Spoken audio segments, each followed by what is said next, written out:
Hello and welcome to an extremely biased review of Stargrave, the new tabletop miniatures game from Joseph A. McCullough and Osprey Games. And yes, I did just check the book to make sure that I got both of those right. I say biased review because I kind of already decided before I even bought this rulebook that this was definitely going to be a game I love. I'm a huge fan of science fiction, I'm a huge fan of skirmish games, I'm a huge fan of simplified rules. There was clearly a lot on the surface that I was always going to love.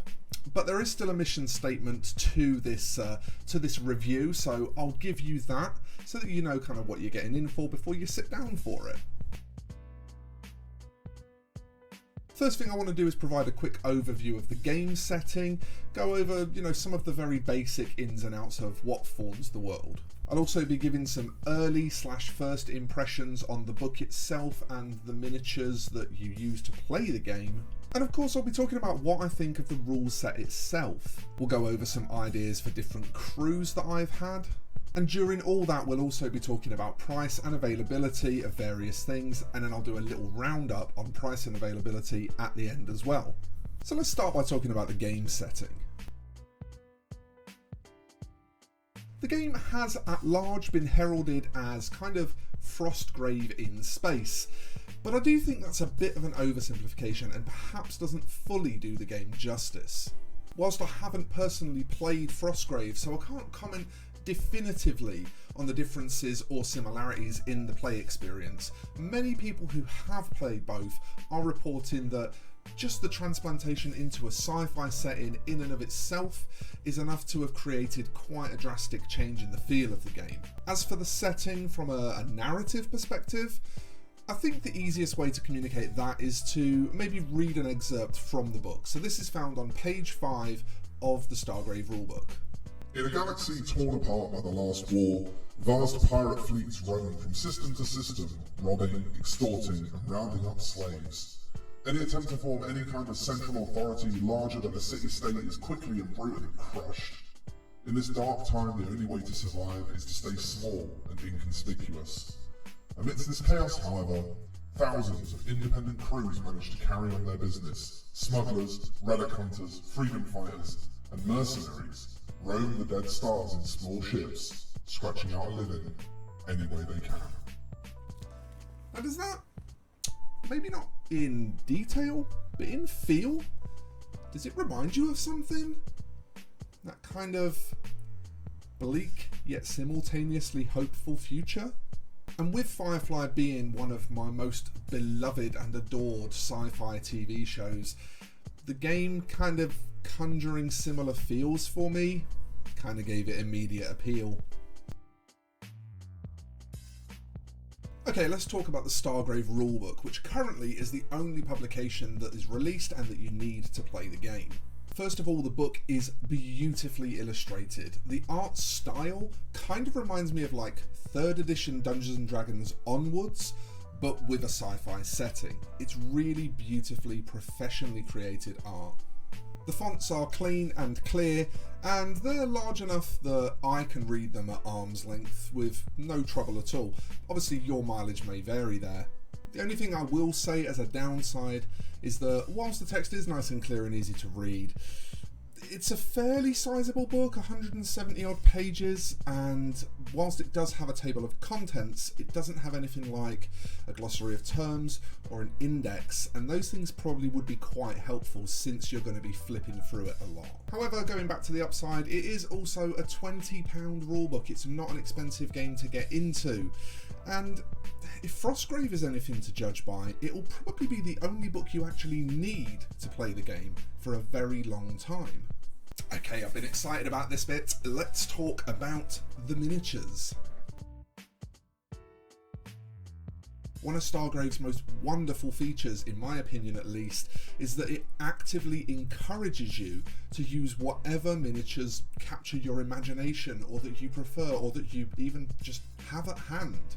However, of course, that didn't stop the creators from teaming up with North Star military figures to create a line of original miniatures as well. So let's talk about those for a moment. The sculpting style is very reminiscent of Rogue Trader, 40k's early iteration. Be that because of the scale or because of the sort of overarching feel of 90s attitude in the sculpts, I'm not entirely sure, but it really does give me vibes of that sort of proto Warhammer 40k first edition kind of era. The plastic quality is absolutely good, and whilst it's not on the bleeding edge of advanced technology, fans of non-GW plastics at least will be very happy with the detail level here. The number of options and permutations is also very impressive, and again takes me back to the Rogue Trader era with that RTB-01 Space Marine kit that felt like it had so much customization for its time. Pricing is undoubtedly competitive, with a box that makes 20 miniatures costing £20 here in the UK. This sort of plops it pretty much in the same price band as the Wargames Atlantic miniatures, which have been quite popular in particular with 40k Imperial Guard players, for example, because they much more cost effectively fill out that kind of troopery sort of position. If there is one complaint when it comes to the miniatures, it's that the accessories maybe feel a little bit afterthoughty. Whilst, you know, they may consider a med pack or a spanner enough to denote the relevant miniatures that they're trying to portray there, most people don't consider that really enough of a distinction. And I can totally see why some people are criticising the miniatures for that. For me personally, that to me just says painting opportunity, you know, adapt uniforms and clothing styles and things like that to make a miniature that fits with those accessories for added context, but I definitely understand why it's a problem for some people. Of course, a lot of folks are going to want to use Stargrave as an excuse to crack out miniatures that they own from other companies, and the game gives you some suggestions for what to do if scales don't match and things like that, so you're never denied from doing so. Personally, I think that Reaper miniatures, chronoscope figures for example, work great alongside the aesthetic of the original miniatures, and there are a bunch of other things out there as well that are great examples of things you could use for Stargrave. Okay, let's talk about the rules themselves. So the kind of open source feel to the way the game is put together is a huge pro for me. The rule set's constructed in a way that it's pretty easy to make on the spot decisions. You know, any situations that aren't covered are pretty easy to get through. The game also offers you a system by which to check non-combat actions, and this, you know, it kind of gives it an RPG-like feel, but it's also a good sort of basis upon which you could absolutely go full RPG with this and design some sort of campaign where characters are played by a small group of players and they're all sort of captain level characters, and treat it like an actual roleplay game. So there's potential there for it to actually expand beyond its original scope. Speaking of captains and first mates, they are the powerhouses of your crews, and I think this is quite interesting design. They're both built much like you would build an RPG character, with the captain being a sort of mid-level character and the first mate being more of a kind of low-level character. There is a fair bit of disparity between the two. The remainder of your crew of operators is then just purchased, essentially. It kind of feels similar to how Necromunda handles this, where you just kind of buy the model, but they have set loadouts instead of you buying their equipment, and so you choose the model that has the loadout or skills that you want to use for your strategy that you're going to play. You also never need more than 10 miniatures to play the game, technically speaking, because a crew is limited to being 10 miniatures. That said, I do think with this type of game it will sort of breed or foster a kind of GM type of player, somebody who makes it their business to collect monsters and NPCs and stuff for their group to play with. So there will absolutely be collector opportunities as well. And of course there is a sort of narrative campaign system in place as well, which allows you to, you know, level up your crew members and gain new powers and new skills and new equipment and stuff like that. You can even improve the starship that your crew travels around on, which is not something that's typically put on the board when you play the game, but does confer in-game bonuses to your crew. Basic premise of the game of how battles are actually conducted is a loot grabbing exercise, and on the surface you could be forgiven for thinking that this doesn't seem very deep. However, once you crack the surface of it, it's very easy to realise that it works on a very similar basis to current edition Warhammer 40k with its objective-based gameplay. The big difference being that once you've collected these loot tokens, you can actually remove them from play, effectively denying your opponent the ability to score them for the entire game. This leads to some really deep potential gameplay scenarios with all sorts of different tactics around denying the acquisition of loot or trying to acquire loot first and get it off of the board so that your opponent can never score it. There are a lot of different ways that you can play and builds that you can come up with to facilitate that. So I also think that competitive players will get quite a kick out of this. I do also have to bring up the deliberate vagueness of the rules again here as well, because there is sort of a potential downside that's being perceived to it. I'm seeing a lot of players on social media that seem a little bit puzzled by some of the vagueness. For example, a question that keeps coming up is, does X count as a hand weapon? Which seems kind of obvious when you read the way the rules put it over, because the rules say anything designed for close combat that is powered by the user's strength and is bigger than a knife, because knife is a separate category of weapon, counts as a hand weapon. But I think this comes down kind of to the hand-holding nature of a lot of systems where every individual weapon has an individual stat line, and people are quite acclimatized to that.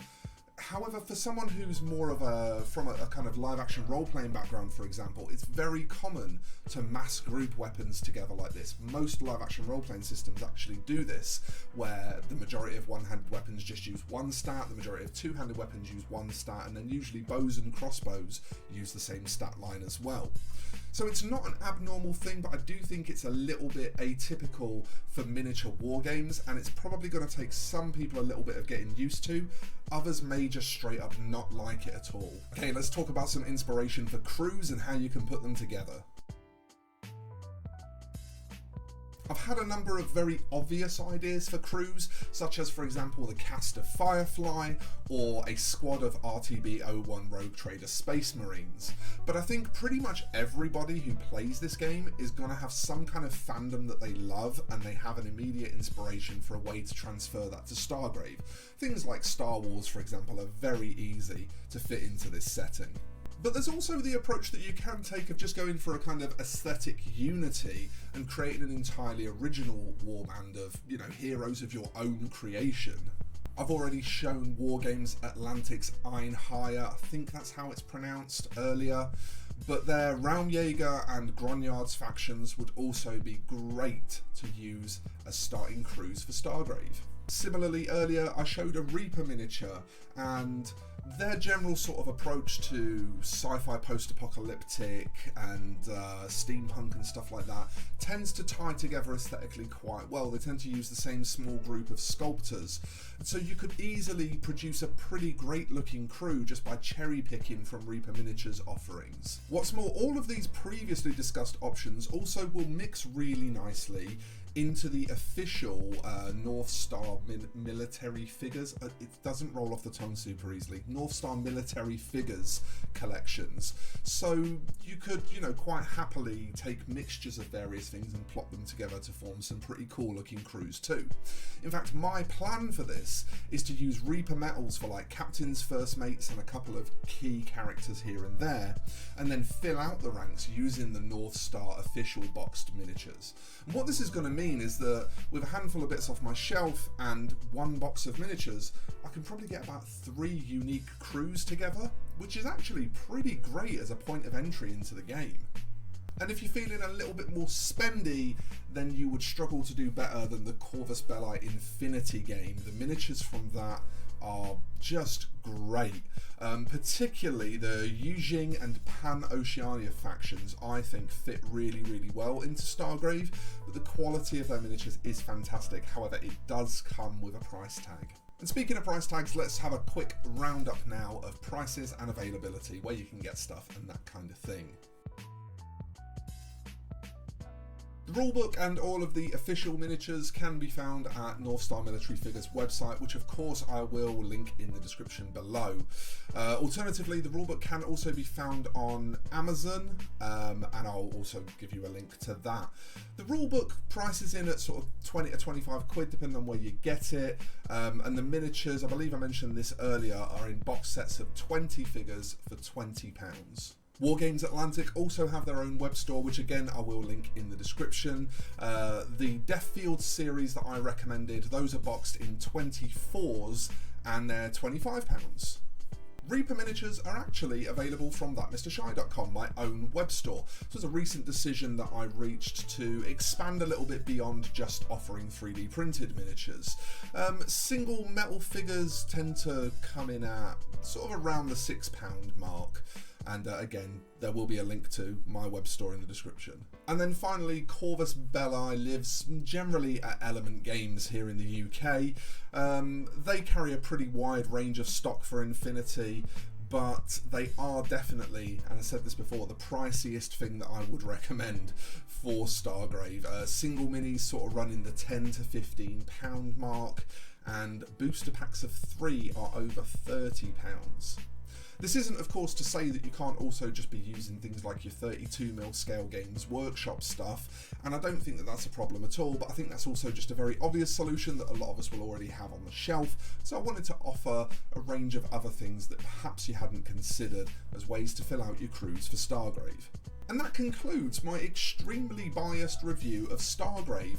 Look, I'm fully aware that this game is not going to be for everyone. There's definitely some things in it that are a bit too loosey-goosey for some people's tastes, and they will prefer stricter, tighter, more hand-holding rule sets.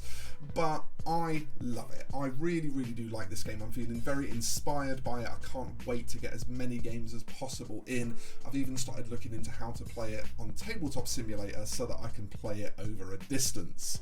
So with that said, I really hope you've enjoyed this look into it, which I think mostly concentrates on celebrating its positives. Until the next time, I'd like to ask you to like, share and subscribe, check out the links below, and have a lovely time hobbying. I'll see you in the next one, folks, but thank you so much for watching, and bye-bye for now.